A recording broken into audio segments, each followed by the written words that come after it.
Hello, and thank you so much for joining us today for the webinar Essentia, the smart simplification of a composite system. It is a great pleasure to introduce to you Dr. Javier Tapi. Dr. Tapi finished dental school at the European University of Madrid in 2003, working then as an associate professor in the prosthetic department. In 2005, he started his career as professional computer graphics artist. He founded the company JUICE, Dental Media Design, for this purpose. He received the Collegiate Merit Award by the Spanish College of Dentists from the first region in 2005 for his collaboration in the commission of new technologies. In 2011, he was one of the founding members of the bioemulation group. He actively collaborates with several universities across Europe and is member of GC Restorative Advisory Board. How he works in his private practice in Madrid, focused on restorative dentistry and aesthetics. He is an international lecturer with participation in several articles in restorative dentistry, dental photography, and computers in dentistry. I would like to thank Dr. Tapi for being with us today and DT Study Club for making this lecture possible.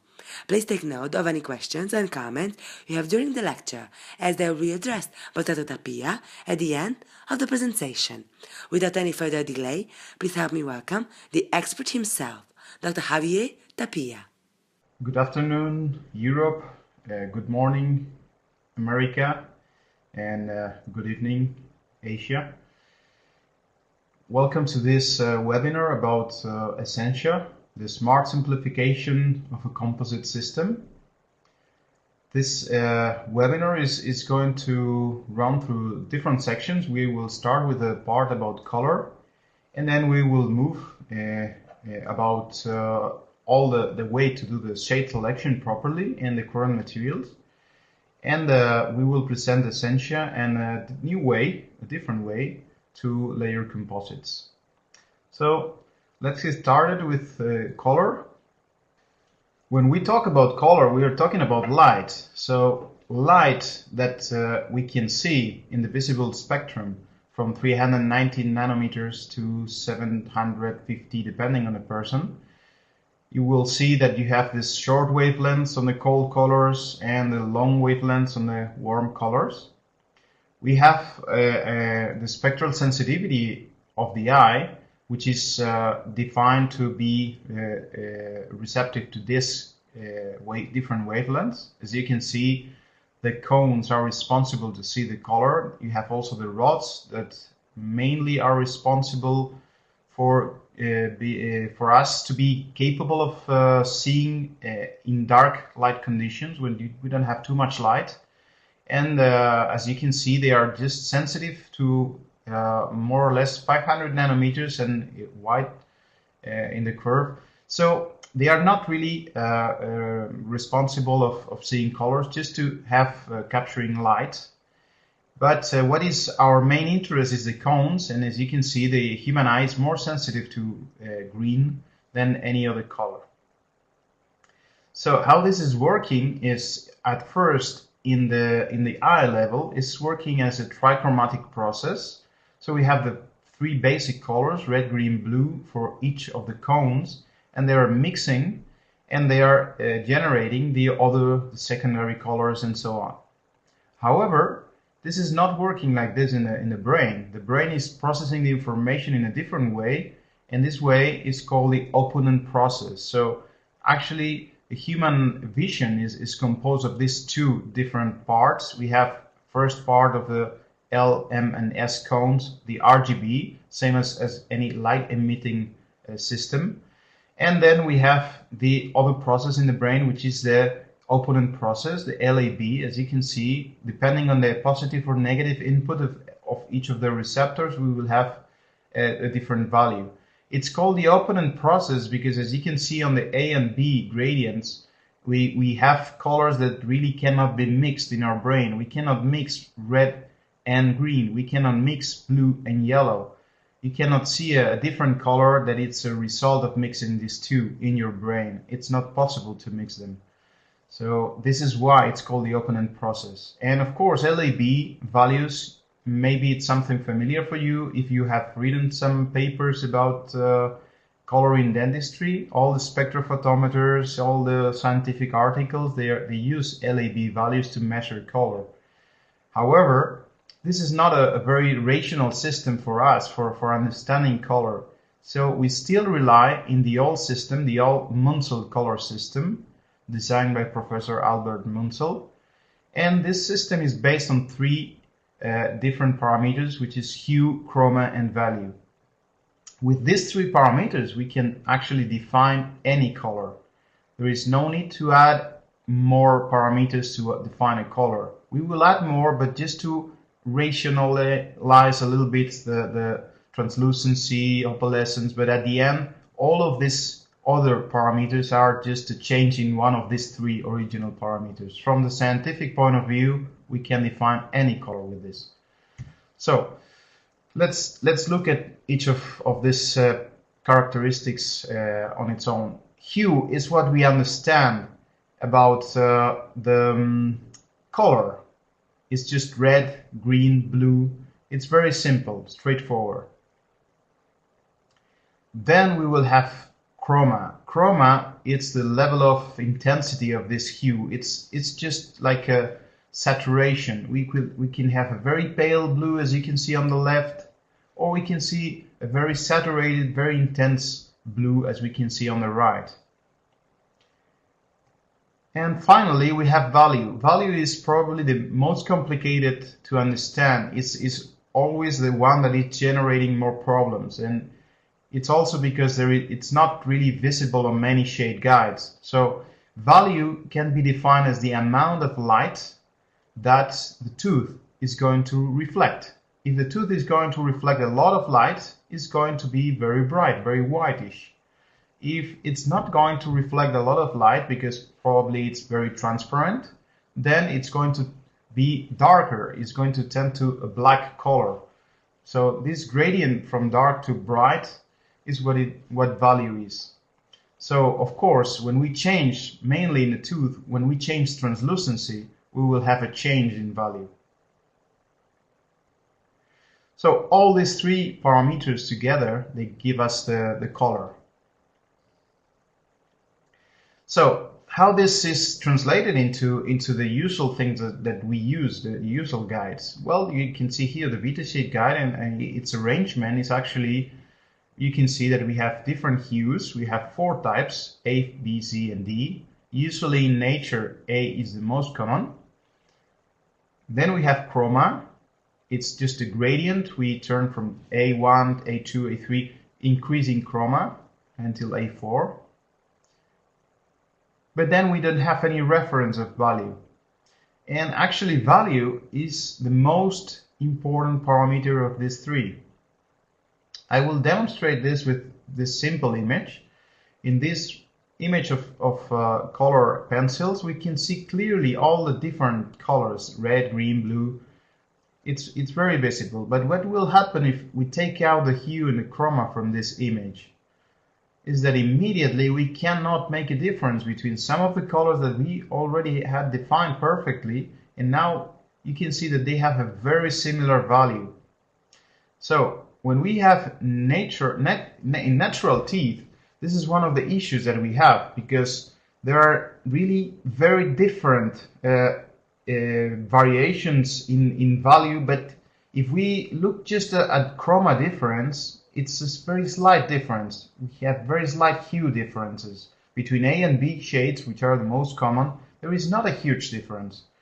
But also between the A1 and A2, this is just a slight increase in chroma. And if you look at a patient in natural teeth, you will probably see that normally the patient have a A2 in the centrals, can have an A1 in the laterals, and then can have an A3 or even an A3.5 in the canines. This is very common.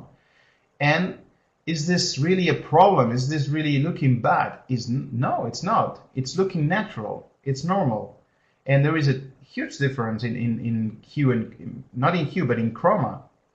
And the problem is, if one of those teeth is modified, for example, we have a crown, metal ceramic crown, that have a opaquer underneath.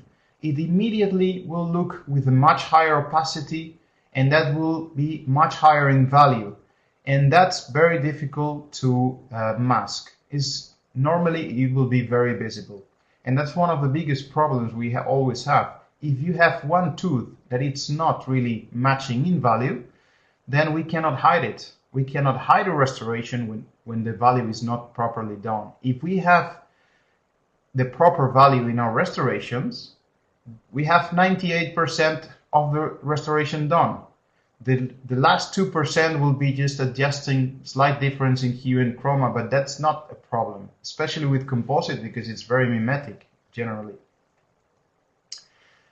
So let's talk a little bit about light interaction, because yes, indeed, we have just 3 parameters to define any color, hue, chroma, and value. But let's see how light interacts with the natural tissues and how these parameters are going to be generated, because there are different things that will happen to the light, and we need to control all these different parts. We have the specular reflection, we have the absorption, emission, and diffuse reflection. So let's start with specular reflection. Specular reflection is what we see on the surface of the tooth. The light is going to be reflected on the surface, so we don't have any modification of the light. The light is still the same. As you can see here in this picture, you will see the reflection of a flash in the surface of the tooth. And this light has not been modified. It has the same color as when it was emitted from the flash. But of course, a difference in the surface will produce a difference in the kind of reflection that we will see. When we have a very flat surface like this, we will have a very sharp reflection. The light is going to be reflected with the same angle of incidence, and it's going to produce like a mirror effect, a glossy appearance. However, when we have a blur reflection, when we have a texture, a surface texture like this, each of these bumps is going to be like a small facet that is going to reflect the light in a different direction. So actually we will turn into a blurred reflection, a matte appearance. It's not really that the tooth or the surface is not reflective, it is reflective. But because of this surface, the appearance is going to change completely. Here we have a comparison between different spheres, metal spheres. On the right you will see a very perfectly polished metal sphere that can reflect completely the lights surrounding. Then we have a sphere that has been sandblasted, very soft sandblasting, so we can still see reflections, but they are now really blurred. And then we have a heavy texture on the last one, on the left, and that will immediately start getting rid of all the texture, all the reflections. The reflections are still there, but they are very subtle, and overall it looks much brighter, like a gray sphere instead of a black polished sphere. If we look at the more dental example like this is a tooth sample made with composite, and it's the same, exactly the same shade, exactly the same tooth. The only difference is the left one is polished and the right one is unpolished. And you will see how different they look in color. Immediately the right one looks much brighter, like with much more value, and that's only because of the specular reflection, because there is a micro surface, micro texture in the surface that will produce these blur reflections. While on the other one we have a flat, more smooth surface that can let light pass through easier, so we can see this more transparent material underneath. So you can see that in patients, of course, we have a young patient here, but with a little bit of acid erosion, and you can see how flat the surface of these teeth are, and you see the very sharp reflections, and it's a very smooth surface. It's like a mirror. And then we have another patient, also very young, but you can see now that this micro texture in the surface will immediately show this blur, this big reflections on the surface that will increase immediately value. And that's one of the reasons why on very young patients we have usually this situation. We will have in kids, we have this chalky surface, chalky shade, very whitish. And it's, of course, it's because other things like the natural color and also the mineralization level of the enamel, but also you have this specular reflection component. So let's move into the next parameter, the absorption. Absorption is very simple, very straightforward. When we have a black object, the black object is actually black because it's going to absorb all the light that is hitting this object. While when we have a white object, it's actually the opposite. All the light that is going to hit the object is going to be reflected back. In the case of teeth, we tend to have a very reflective surfaces. There is not very much absorption, and normally all the absorption that we have is on the dentin, and also it's not really a lot because we are talking about not opaque materials but translucent materials. So actually when they tend to go to like a blacker color, darker color, it means normally that they are more transparent, but not really that they absorb more light. Let's move into emission. Emission is going to happen in the form of fluorescence. Fluorescence is the property of some materials to receive a light that it's not visible to the human eye. It's lower wavelength than the visible spectrum. It's going to absorb this light and immediately is going to release this light, to emit this light back, but now in a visible spectrum, in a visible light. This is happening especially in dentin. As you can see from this beautiful picture, this cross-section, thanks to Dr. Bassos, you can see that we have 3 times more fluorescence in dentin than enamel. So this is basically the behavior we have in natural teeth, and we of course need to have fluorescent materials in order to match the natural fluorescence of teeth. But there is also another kind of fluorescence, is a green fluorescence, that it's happening actually not with invisible light, but with visible blue light. There is a small amount of the blue light that is going to be absorbed and then emitted into green light. And this is what is being used now, very popular in these days, with the phase technology, the fluorescence-aided caries excavation devices. It's just a lamp that you can use, and with this lamp you put your filter on, like you see these glasses. It looks like a light curing unit, but it's not. However, the LED that is emitting light in this case is very similar to the ones that we have in a light curing unit, especially wide spectrum LED. Actually, you can even use some lamps that are wide spectrum to do this.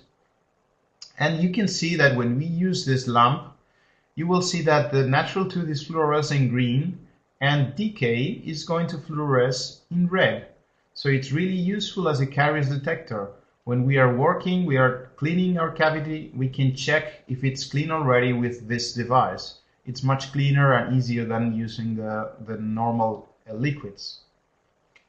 So if you want to try, this is definitely one of the easiest things that you can try for checking also the integrity of margins, and if there is any leakage in all restorations, it's also useful for that.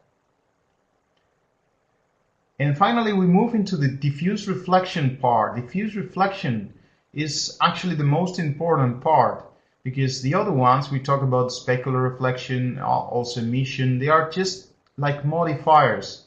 Just modifiers of the light, of the color. The main color is going to come from the diffuse reflection. So this is the 3 different kinds of interactions that light can have once it has crossed already the surface. We can have, as you can see here, this is just a schematical example, can be a composite, can be enamel, can be dentin.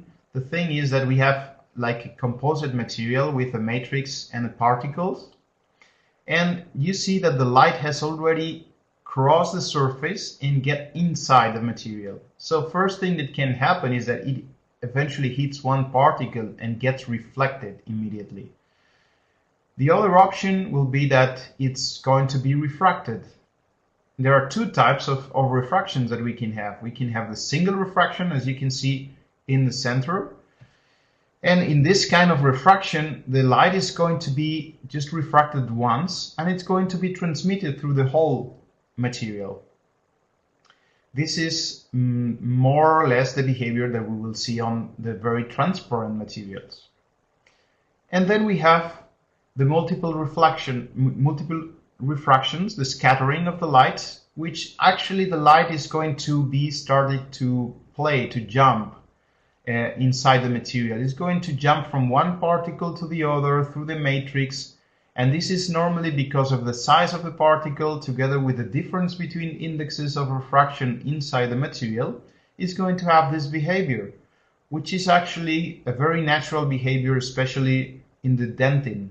The dentin is behaving like this, is scattering light. So light is going to go outside, but it's not going just to cross the material, but the light is going to exit the material from another point, which more or less could be aleatory, not really fixed angle. So as you can see from these three different types of interaction, the left one, the reflection, will define an opaque material, very opaque material, because it's going to reflect immediately the light. This is the typical behavior of an opaquer paste that you will see on top of a metal ceramic, of the metal cupping on a metal ceramic crown. Then we have just one transmission, one refraction. So we have transmission that will be the transparent material, like enamel, or even more transparent than that. We have some shades that can do this kind of effect, very, very transparent.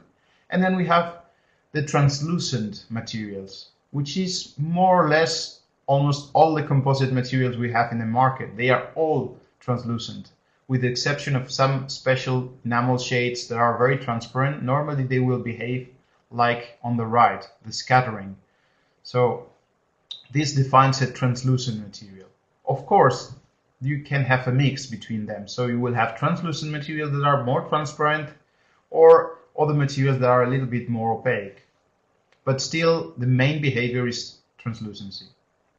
So all these parameters at the end will define these two characteristics, the opacity to transparency gradient, the translucency itself, and then the opalescence. Opalescence is a very simple thing. It's not very visible in many shades. It's actually, there are very limited shades in the market that can show a very natural opalescence. And opalescence is a selective, actually just a selective scattering of the light. That means that only part of the spectrum is going to be scattered and the rest of the light is going to be transmitted. As you can see in this illustration, the same as before, we can see that only the blue light is going to be scattered while the rest of the spectrum is going to cross the surface. So this is the behavior normally of natural enamel. We will have the opalescent effect. It's called the Rayleigh scattering. So when we put a frontal light like this, we will have the blue light being reflected back, and the long wavelengths, the red colors, the orange colors, is going to be transmitted. So we can see, like in this illustration, like in this picture, we can see perfectly the areas that are not supported by dentin. We will see very well this bluish color in the halo, in the incisal edge, very clear. However, when we put the light on the back, the opposite effect is visible. All the blue light is going to be scattered back to the palatal, so we will not see it. And the only light that will cross this volume of enamel and it's going to go out on the other side is the red color, orange color. So we will see this beautiful orange halo in the incisal edge. So this is natural opalescence. And of course, mimicking this with a material is not so simple, because there are some materials that are maybe too opalescent, others are very little opalescent. So eventually there are a lot of times that we can see some artificial opalescent shades like blue opal, orange opal.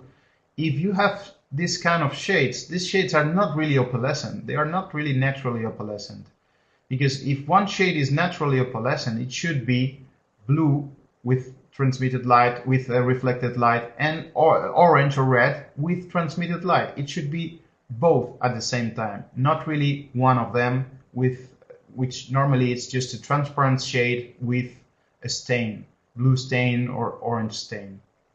However, as in natural teeth, this effect is controlled by the orientation of the rods, of the enamel rods. It is actually very difficult to mimic. So normally we tend to be very careful with this kind of shades. When we talk about translucency, one of the most important things to take into account is that we can't really use too much light to see the translucency. When we look at this picture, it's a little bit overexposed. When we put too much light on the light of the chair, we will not be able to see the translucency properly. So it's better to put a contraster and then to lower the light, as you can see here, and then we will immediately start to see the translucency. On the translucency, the important thing is we need to check the difference between the tissues, because we have two tissues, we have dentin and enamel, and we have change in translucency in both. First, enamel, we can evaluate enamel. Of course, enamel can also change with the age, because we start, as we see on this illustration on the right, we start with a very thick enamel, very thick glass, that it's really rough, is really with a very rough surface texture, so you cannot really see very well underneath. And then we move into a thinner enamel that is more flat, and of course that will mean that it's a much more transparent enamel. Of course, when you see this kind of pictures, a very young patient, this is just recently erupted teeth, a beautiful picture by Dr. Cerny, you cannot see the halo effect. You cannot see the translucency area here. Normally, let me just signal here. You cannot see the halo, just barely see the halo effect. This is not going to be visible until this area is going to be polished. When the patient starts biting, this area will start to polish and will start to thin out, and then we will start seeing translucency. So, when we want to check also the dentin translucency, it is a little bit more tricky, because we need to look at the mamelons, we need to look at the structures through the enamel. But if we learn how to look at it, we need to define and we need to understand that there are different kinds of dentin, different degrees of translucency in the dentin. So this is a very young patient, and you will see that the dentin is very uniform. From the cervical to the incisal, the mamelons are very opaque, we can see them very clearly. However, when we move into an older patient, we might still see some opaque dentin here, but the rest is very like a big block of more transparent material. So the dentin has become much more transparent. This is normal. The hypermineralization process that takes place in natural teeth is always doing this, is going to change the translucency. If you're more interested in this topic, I really recommend you to read this article from Dr. Bazos and Dr. Magne in the European Journal of Aesthetic Dentistry, which is called Visual Synthesis. It's the second part of the Biomodulation Foundation articles. And it's really interesting to understand all this change in properties. But the important thing is that we have really two aging patterns here, which is the enamel aging, that will change from a young enamel, which is it's very high value, very high opacity and low chroma, to a mature enamel with very low opacity, very transparent material, and then with a higher chroma normally coming from stains. We can get rid of the stains, yes, we can reduce the chroma, we can revert the lower part, but we cannot make a change on the upper part. The opacity cannot be changed because this is a microstructural change, it's not stains. In the dentin, the same thing happens. We start with a young dentin that is very opaque in low chroma, and then we move into a dentin that is much more transparent and also more chromatic. Again, it's possible to remove chroma by bleaching, but it's not possible to reduce opacity, translucency. So this is pretty much the evolution that we can see in natural teeth. You see from a young patient to older patient, you will see different stages with different translucencies of dentin. You can have so many different examples, all these pictures taken with polarized filter, cross-polarization filter that helps removing all specular reflections, so we can really see all these details underneath. It's very interesting to see all the difference between the opaque dentin and translucent dentin. So the fact is that we need different materials, of course, to mimic these effects. Let's move into the shade selection, how we can really look at the teeth and on a classic approach, how we can make the shade selection. Normally we start with our shade guides. Maybe we can use the beta, maybe we can use another one, we can order by value, whatever. This will be the classic approach. I will discuss a little bit if we really need this in the future. And we will look to the cervical third, which is the more stable dentin, and here we will see our base color normally, and this is where these guides can be a little bit more useful because we can see the base color here. But this is more or less the only thing that can help us from these guides. Then we will evaluate where the difference in translucency. Where is the difference in translucency and the dentin? Here we can see that we have a part of opaque dentin, and then the mamelon, the incisal third, is with a more transparent dentin. Of course, we have same pictures as before, older, younger patients, so we need to adapt our layering technique in order to match these differences. Then we will look at the enamel, and we will evaluate the enamel translucency and the chroma. Usually the trick is just to divide the guides into some steps, and then as we go for more chromatic colors, we will just use a limited amount of shades, and we will start with a low translucency and low chroma, going to a higher translucency and higher chroma on older patients, older teeth, more chromatic teeth. There are different approaches depending on the brand. Some of the brands, they have a specific shade, enamel shade for each of the Vita colors. Well, in my opinion, this is something that we can start changing, and I will show you later.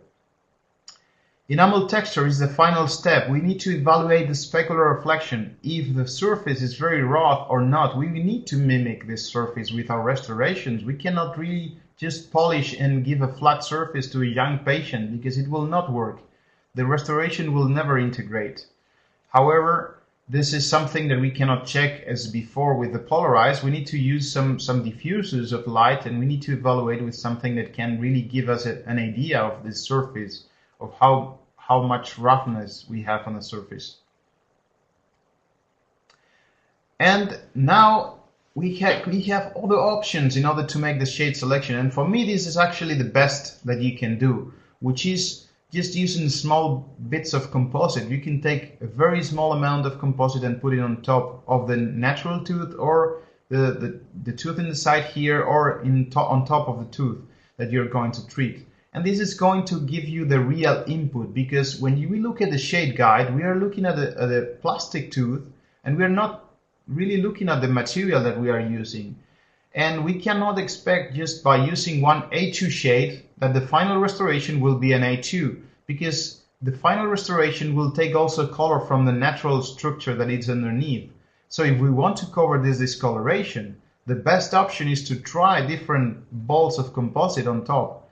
And we light cure, and then we will be able to see the mix between the natural structure, the underneath structure, and the composite that we are putting on top. And this is the best option. And for the enamels, we go to the incisal third, like we see in the lateral. In the central, we see them on the top of the surface.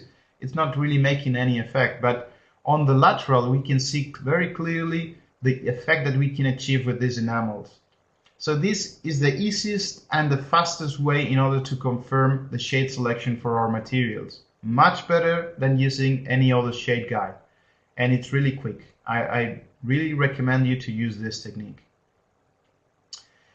Are the standard shades guides a good reference? Do we need really them for dark restorations? Because at the end, if you look at 95 or even 98%, we always end up using just 3-4 shades as a main base. Maybe we are moving between B1, A2, A3, maybe some A3.5, but Normally we don't use a full range. And also if you start looking at differences between different composites, different brands, you will see that the A2 from one brand is different from the A2 from another brand. And also the opacities are different.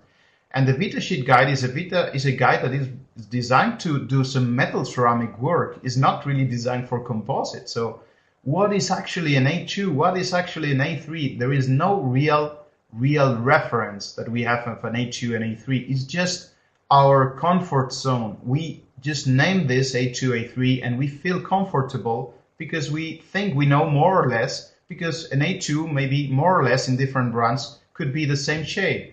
But at the end, it's not really the same shade, it's a different shade. But it can more or less blend because it's composite. Do we need this for our restorations? If you look at the cross-section of these guides, they don't look like natural tooth. They have a very thin layer on top of the big block of dentin. It's an overbuild of dentin. This is not like a natural layering approach. I prefer to go for a more natural layering approach, trying to understand natural structure and modify my layering strategy in order not to try to copy a metal ceramic crown, but trying to copy nature, which will be, of course, our ultimate target. So how many composite shades do we really need? If we start looking at the brands, at the different shades, we will have brands that go full on Vita range, brands that simplify and just take the A range, taking out the other ranges. We have different opacities. Maybe some companies, they have only one opacity of dentin. Others, they have 2 or 3 different opacities. So we have opaque dentin, normal dentin. The body shades are normally a mix between dentin and enamel. It's in between them, just normally designed to do a one shade restoration. And of course, we have a very complex kit here, and we will start taking one syringe from one kit, another syringe from another kit, and we will end up with our kit, custom kit from different brands, different compositions for enamel, because we would like to have some properties on the enamel that we don't have on the dentin and so on. So it's very common that we end up with a big mix of materials. When we are working and we start to understand how to work with composites, it's very, very common that we mix materials. But is it really possible to simplify? Can we simplify this? And of course, yes, we can. And this is what we've been working in. And as you can see, Leonardo da Vinci already said that simplicity is the ultimate way of sophistication. And indeed, when you understand better how nature is, then you will be able to simplify.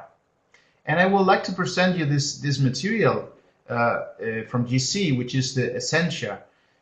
We call this smart simplification of a composite system because it's really a simplified system, but it's not just taking out the number of syringes and so on. No, it's really designed to replace, mimic nature as much as we can.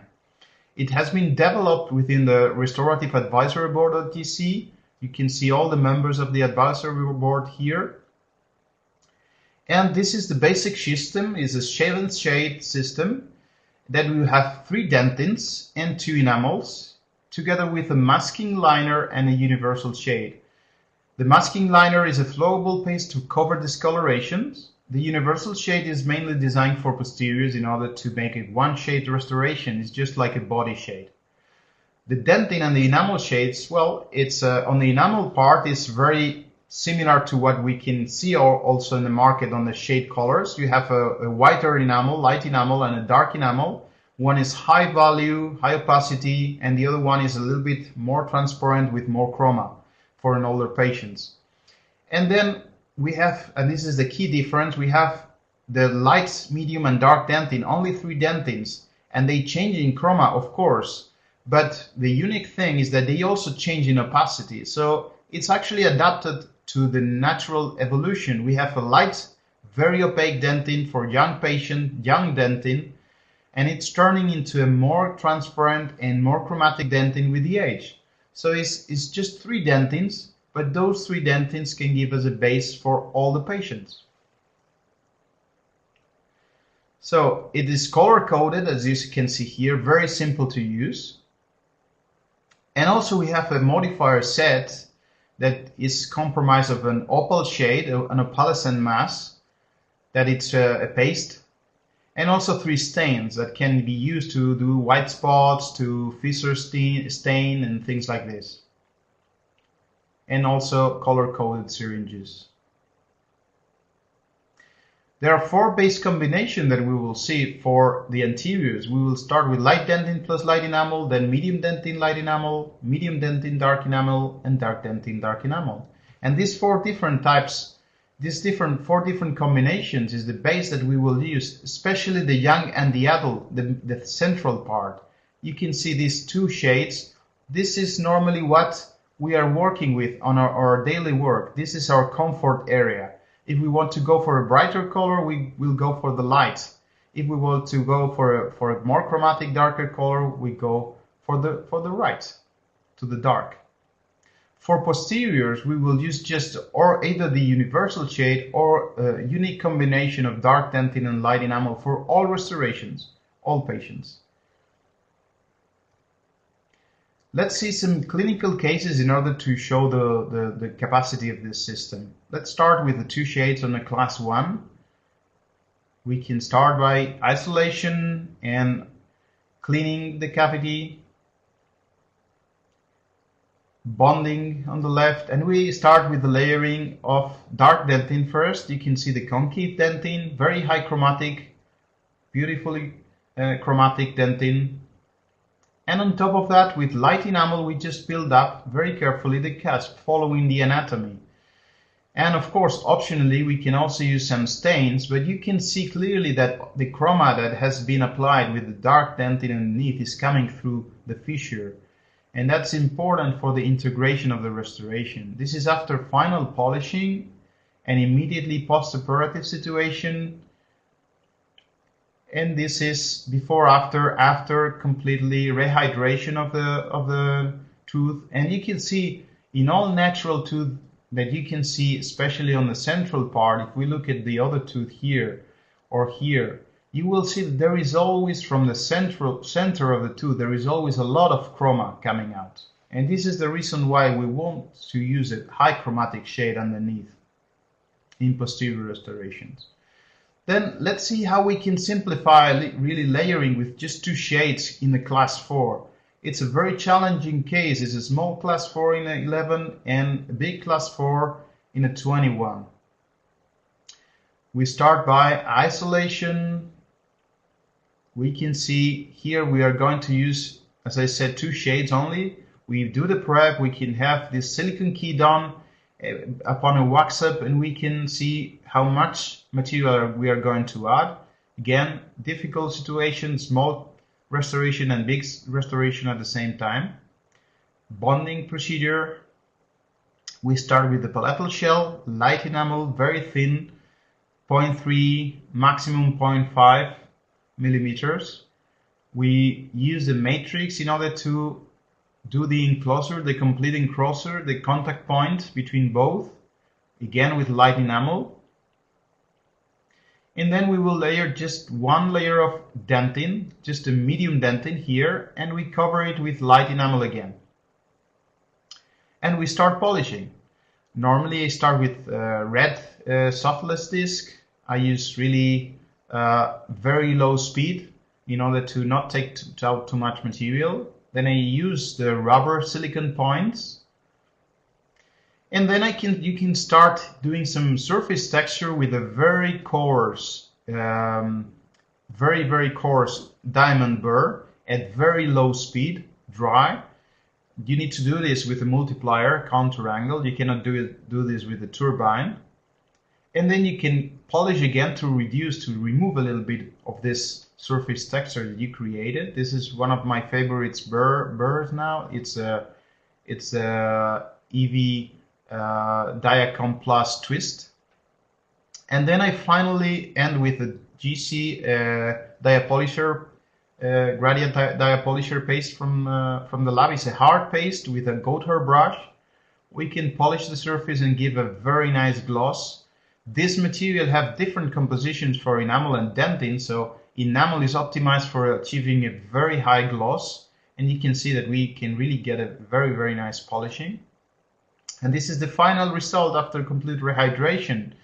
And we need to consider that this is just 2 shades, so it was a very difficult situation, but it was solved just with 2 shades, only 2 shades. And you can see also the translucency is very nice with the backlight. Also the opalescence, the natural opalescence of the enamel shade is very, very nice. And then we have a veneer case. This is a very tough case because we want to cover the discoloration. We have a natural tooth that is calcified, is a vital tooth, is not endo-treated teeth, and they are still vital, but we need to cover this color. They are very resistant to bleaching, to any kind of bleaching. So what we do is, again, this slide you already know, we make this test. We can see light dentin and medium dentin on the cervical part. And then we have light enamel and the opal modifier in the incisor. We can see this beautiful opalescent effect on the right here. It's really something special. But you can see the natural enamel, the light enamel, is matching very closely the enamel color on the lateral. And you can see that the light dentin will be able to cover, to mask this color underneath and give us more or less the same result as we have here in the lateral. That's why this is the best option you have for shade selection. We start by absolute isolation with clamp here in order to go a little bit more cervical bonding technique. We just remove the old restoration and then we start with the new. We again palatal shell, light enamel, and then we just close the contact and build up a layer of light dentin on top in order to mask the discoloration, but we are not 100% masking the discoloration. We are adding our shade, a very whitish shade, on top of a very dark shade in order to have a final result.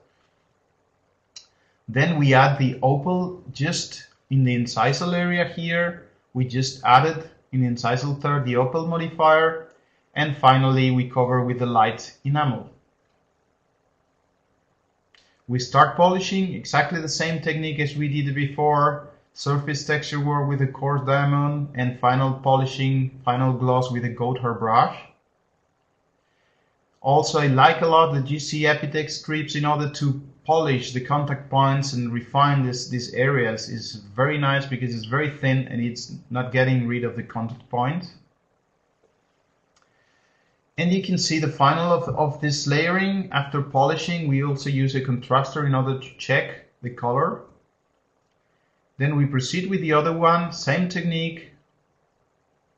And this is the final immediately after finishing polishing. You can see how beautiful texture we can have. And this is the final up. We take out the rubber dam. And you can see here on a close-up how very nicely we can match the before after. We can match the surface texture, the gloss that we have on the lateral. And also if we take a polarized picture before after, we can see that just with 3 shades, and considering that this is mainly 1 shade of dentin and 1 shade of enamel, and then just the opal in the incisal, and we just cover a discoloration, which is very difficult normally to have this kind of result just with a very limited amount of shades. And this is the final situation of the smile. And finally, I would like to just show you very briefly that, of course, we can use a very simplified layering, but we still can use this material in order to really mimic nature, because we have this gradient from a young dentin to an older dentin, which is happening in nature. It starts from the mamelons and it goes up to the cervical. So we can do the same approach with this material, actually layering all 3 dentins here, light dentin, medium dentin, and then a little bit of dark dentin in the tip of the mamelons. We use the opal and then the light enamel, and you can see that we can achieve an extremely natural effect with different kinds of light, normal lights, twin flash here on the left, then polarized, then transmitted light, and then with bouncers. And you can see how beautifully we can work the texture and how natural this transmission of light looks. And yes, it has been created with a so simple system, so simplified system, but the system has been optimized in order to really mimic nature and adapt to what is happening in nature. So I hope that you enjoyed the presentation, and now we will have some time for the questions. Thank you very much for attending the webinar, and let's move now to the questions. Okay, so I have first question. There is a question about trilamination technique. Okay, I guess that you are talking about trilaminar. With GC Genial we can make it, dentin, sclerotic dentin and enamel, available with Essentia. Well, you've seen the result with just 2 shades. Actually, the most important thing in my opinion is that the dentin enamel junction layer that we are using in the trilaminar is going to be like a boundary. It's going to be affecting the light because it's a boundary in between dentin and enamel. But this is some effect that you can also partially achieve when you have just 2 different compositions. When you are using a different composition from dentin and enamel, you will also have a boundary between dentin and enamel. When you are using the same material for dentin and enamel, then the chances are that light is going to pass through like it's just one material, because there is no real change in the composition, no real change on the indexes of refraction. So ideally, the best is we start with 2 shades. Of course, we can add a 3rd shade, transparent, in between. We can do it with Essentia, yes, but it's optimized in order just to use 2 shades in order to simplify the technique. Next question is line of demarcation in general. How we can avoid the line of demarcation. I'm not sure if you're referring to a line that you see on the finishing of the texture, or you are talking about gray area that you can see that you cannot cover the discoloration. You cannot cover, sorry, the fracture line. If it's about the fracture line, the important thing is just to match the proper opacity, to use a proper opacity. Normally when you see a restoration that it looks grayish and it's not really matching the opacity of the rest of the tooth, that normally what it means is that your denting is not opaque enough. And that's very common in composite materials. And that's why in the past we were always layering composites very, very big dentin and very thin enamel, because dentins were too transparent, too translucent. So in order to have, especially on young patients, which are normally the most common situations where you have a class 4, very young patient comes with a broken tooth, and then it's difficult to match this opacity within all system because we didn't have enough opacity. You need a very opaque dentin in order to mask the fracture line. This is the most important part. And then in order to polish, if you see some demarcation line, just a line between between the composite and the tooth, to polish it properly, the important thing is to use a disc, and then, or also rubber, and then polish always the direction, the rotation of the counterpiece needs to always polish from the composite into the tooth, never the opposite, not to mark the difference in the material, not to push particles against the margin, just to keep brushing the surface until you really thin out this transition. I have another question in relation to posterior composite, the flow composite and the first layer, to decrease postoperative sensitivity. Yes, of course, especially when you are using a non-filled material, or it's a normal material that doesn't have bonding afterwards. It's not a primer and bonding, not a 4th generation. It's a good idea always to put a little bit of flowable and light cure again, especially because if you consider 40 microns that are in contact with oxygen, they are not light cured. You apply your adhesive and it's not light curing completely. So it's a good idea to apply the flowable composite and then light cure again, and then we will be sure that our layer of a hybrid layer is completely light cured, and that will of course avoid also some postoperative sensitivity. What is the Opal modifier? The Opal modifier is an the opalescent shade. It's just like a normal paste enamel that has a very natural, very beautiful opalescent effect. Another question. I have used Gradia in the past and use Genial now, but I find GC enamels too translucent, ending up to use almost always junior enamel. I would like to know how translucent two enamels are compared to Genials. Okay, I cannot see the end of the question, but sorry, yeah. I will also like to have your feedback about the interproximal wall in class 3 for restoration. If I use enamel for the interproximal walls, and you get a gray effect. Well, it depends on how do you layer and how thick do you layer these walls. These walls need to be thin, need to be 0.5 millimeters maximum. If you layer 1 millimeter of enamel wall in the proximal, then you will start seeing problems. Same problem can happen when closing diastemas. So you will need some denting underneath. But it's just a matter of the thickness of this enamel. Regarding the opacities of the enamels, of course, genial opacity of enamels are a little bit higher than what you will see in other systems because they are not really designed to do a very thin layer of enamel on top. When you have a system that is designed to overbuild dentin very big and then make a thin layer of enamel, then you will have enamels that are much more opaque. But as a system that is designed for a more natural approach, you will have a more transparent enamel, because when you are layering enamel on 0.7, even 1 millimeter, as we are doing here, if you have a very opaque enamel, it will completely distort the final result. It will be too wide. So the main opacity, and this is the important thing, is coming from the dentin. It's not coming from the enamel. The enamel is just going to modify a little bit the final result. It desaturates the dentin a little bit, and also increases or decreases the value depending on the opacity of the enamel. But that's the main behavior. We are trying to mimic nature, not going back to more traditional system like layering ceramic in a metal crown.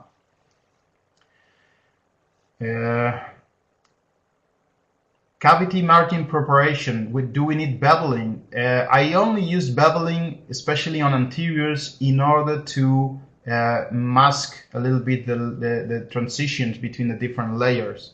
So we overlap the dentin on a bevel of dentin, and we overlap enamel on a bevel of enamel.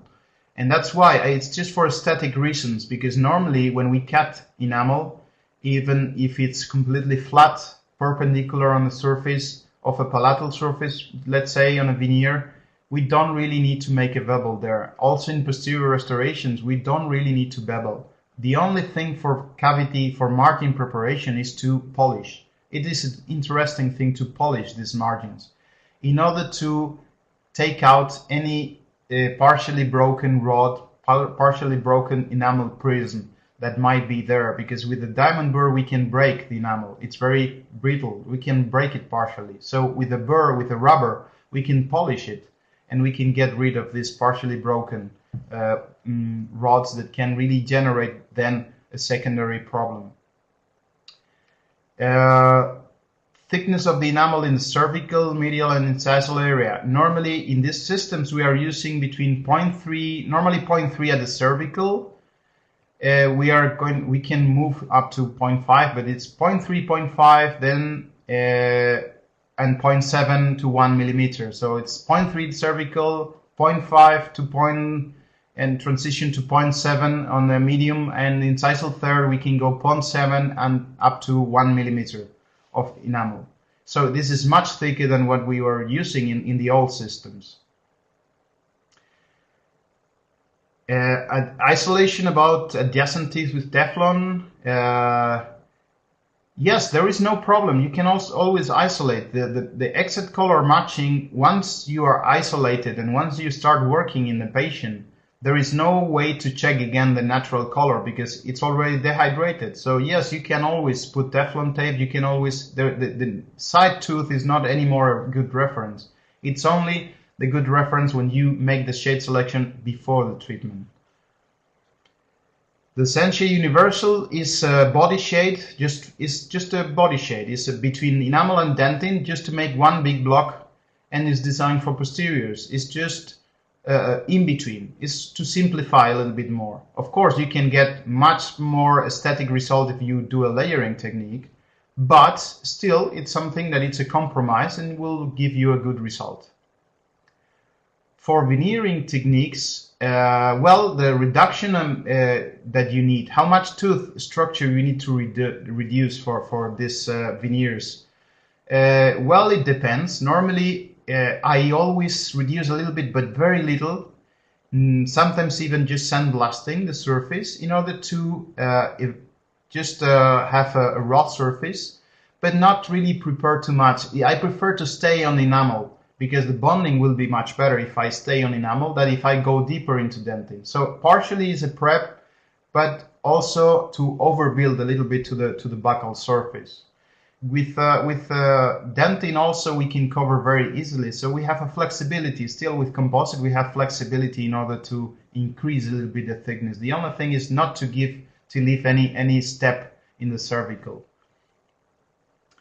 It depends on the age of the patient. I think this is related to a question before, probably the dentin type. Yes, it's related to the age of the patient, what we select, but not always, because some teeth can be more chromatic and older in younger patients. So it's really more on the aging, let's say aging stage of the tooth, but not really necessarily linked to the age of the patient. Some patients, they grind a lot, they drink a lot of acid drinks, and then you will have an increased rate of the aging. So, of course, it's not always the same. Adhesives for 7 year. I think any adhesive in the market now can work. It's just a matter to use it properly, follow properly the recommendation. There are adhesives that like 5th generation that they are easy to have some problems with postoperative sensitivity. In my personal recommendation will be either to go with 4th generation if we want to go total edge. And on the last times we have a very nice universal adhesives, 7th generation, some people call them 8th generation. For me it's 7th generation, self-etching. I think the new adhesives with 10 NDP, they work well, but still I will use them always in selective etching approach, not total etch. What is the closest Vita shade to the masking liner? Well, it's difficult to say. Can be more or less like an A2 or something like that, but I don't like too much to speak about Vita because we are not using Vita here. We are not using Vita shades, but it's a color that will work either for anterior and posterior, can work very well. How to get the proper shape of tooth in the impression if the impression was taken on tooth with all filling? Well, I suggest that before you take the impression, you can add a little bit of composite to the old filling in order to modify the shape, especially the incisal and the palatal, and then take the impression. You can even check the occlusion and then take the impression, and then you can remove the old dentistry together with the new add that you made. How to form the palatal shell from the impression taken before? I mean that the impression was taken on another shape of tooth. That's the same question, I think. Just we can modify it live with a little bit of composite and then take the impression. How do you define the chameleon effect? The chameleon effect of Essentia. Well, chameleon effect normally it's given because we have a lot of different particles, a lot of different indexes of refraction. So it's normally happening in microhybrid materials. Essentia dentins are microhybrids, so they have this kind of chameleon effect. Also, in the posterior, you have the universal shade, which also have this composition, so it will be a more chameleon effect. Of course, enamels are more uniform, and the shade, this different composition is a more uniform composition. But this is what we want if we want to mimic nature. If you want to do a one shade restoration, chameleon effect is good. If we want to do the dentins, is also good because it mimics natural scattering of light of dentin. But if we want to do pure enamels, then we will need to have a more uniform particle size, a more uniform composition that we have in the enamels from Essentia. Do you use modeling instrument Misura for check for the thickness? No, I don't use this instrument because this instrument is designed to use a little bit thinner enamel layers. To me, in my hands also, it's not really working too much. I tried, but in my experience, depending on where you place the end of the palatal shell, it will give you a different angulation and can have a different result. So yes, at the end, this is good, but it's designed to be used with the older techniques that you make an overbuild of dentin in the very thin enamel. We are now trying to mimic nature with a smaller dentin, but more opaque dentin, and then on top we use the enamel. So, next question. Adhesives, I already asked this question. Is okay with ethanol wet bonding? Are you using ethanol wet bonding? That's surprising. Yes, of course. It works with any material. It works with any bonding system. No problem at all. It's like any other composite in the market. The chemical base is the same, so you can always bond it with the normal adhesives. Of course, ethanol wet bonding, still the same thing. You can also use it with it. Is Essentia stronger than GC Genial? Well, dentins are microhybrids, so you can have the same strength more or less. And the enamels are a little bit stronger because the composition is different, definitely. And this is one of the features why you can work so well this surface texture, because it's much harder material. So you can really work the texture easier. These perichymata that you can see on the surface, you can do them because the material is harder. When the material is very soft, when you start giving the final gloss, it's very easy to start getting rid of all this detail. So you need a hard material for that. Okay, I think this is all for the questions. So I will like to thank you again for attending the webinar, and thank you. Thank you very much, Dr. Tapia, for sharing your lecture and your insightful information with us. We'd also like to thank DT Study Club for making this online course possible. And thank you, our wonderful audience, for your interest and participation. The CE quiz is now available online on the course page, and completing it will allow you to earn your ADA CERP CE credits. The recording will be posted online within the next 48 hours. You'll receive an email notification with the link to the recording. Further questions for Dr. Tapia may be submitted directly on the website, on the courses page, under the Ask the Expert tab. So please go ahead and submit your questions, and Dr. Tapia will be sure to get back to you as soon as possible. Please be sure to visit the DT Study Club educational platform, www.dtstudyclub.com, and keep an eye out for a growing schedule of online courses. Thank you again to all, take care, and goodbye.